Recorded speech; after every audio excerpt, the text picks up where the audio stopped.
The sound of her laughter floated through the hallway, light and effortless, but it hit me like a blow. My chest tightened. I had never heard it that way before. Not in the quiet of our home. Not with the softness reserved for me. The note of something unfamiliar lingered, sharp, like a knife's edge.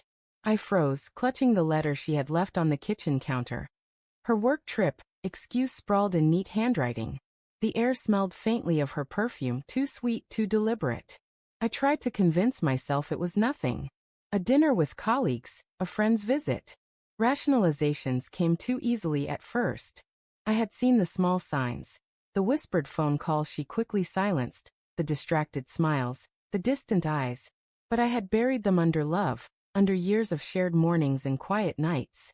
Love was supposed to protect us from doubt, wasn't it? The first undeniable crack appeared that evening. I returned home early. The city lights blurred behind rain-streaked glass, and there she was on our couch, caught mid-laughter, his hand brushing hers in a way it never touched mine. The shock was visceral. My heart slammed against my ribs, a frantic drumbeat I couldn't quiet. My voice caught in my throat before I managed a weak, "Who's there?" They froze, a tableau of innocence shattered. Her eyes, wide and panicked, met mine, but there was no room for the lies I had once trusted. His face, a stranger to our living room, radiated a calm arrogance that made my blood boil. She stammered, fumbling for words that fell flat. I left without speaking. My mind was a storm of betrayal, confusion, anger, and disbelief. Every memory replayed itself in sharp fragments. The way she smiled when she thought no one watched, the subtle messages she had brushed off as jokes, the nights she claimed exhaustion while something darker unfolded. The love I thought was ours felt like a fragile relic, now shattered beyond repair. Days passed in a fog. I watched her from across the room, dissecting every gesture, every word, searching for a clue I might have missed. She confessed in fits and starts, her voice trembling with guilt and desperation. She claimed loneliness, dissatisfaction, a hunger she said I couldn't satisfy. I wanted to scream, to ask how years of shared life could be erased by a moment of desire, but my voice caught in the hollow of my chest. Anger came in waves, sharp, unforgiving, scorching. Yet, alongside it, a sorrow deeper than any grief I had known.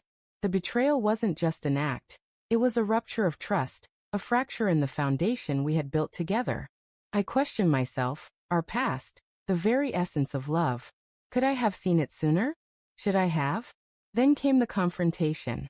Not in the heat of discovery, but in the slow, deliberate collision of truths. I sat across from her at our dining table, the rain tapping against the windows, and laid bare every observation, every suspicion, every heartbreak. Her silence was a confession heavier than words, and I realized that love could not mend this. Not now, not ever. The finality hit when I packed my belongings. Her tears fell silently, a mirror of my own.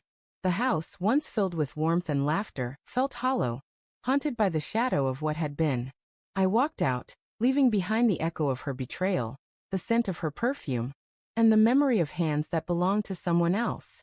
Love, I learned, could be both a sanctuary and a weapon. And some betrayals were not meant to be forgiven. They were meant to be survived.